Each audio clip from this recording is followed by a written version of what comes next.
ఒడిశా రాయరంగపూర్కు చెందిన జమునకి చెట్లు పచ్చదనం అంటే ఎంతో ప్రేమ.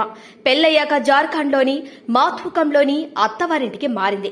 అక్కడ చుట్టూ అడవి, పచ్చని చెట్లు. కానీ ఆ అడవిలోని సగానికి పైగా చెట్లు నరికి కనిపించడంతో జమున చూడలేకపోయింది.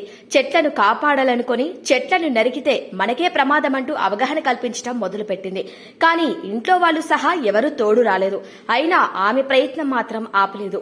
చివరకు 5 మహిళలు జమునతో చేయి కలిపి వన సురక్ష సమితి పెట్టారు.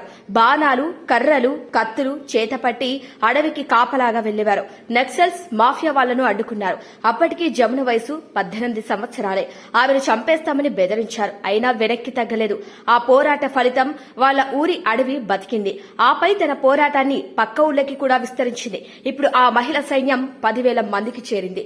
ఎన్నో మొక్కలు నాటించిన జమున 50 హెక్టార్ల అడవిని కాపాడింది. ఆమె ధైర్యానికి పద్మశ్రీ సహా దేశ విదేశ అవార్డులు వరించాయి. లేడీ టార్జన్ ఆఫ్ ఇండియాగా ఆమెను పిలుస్తారు.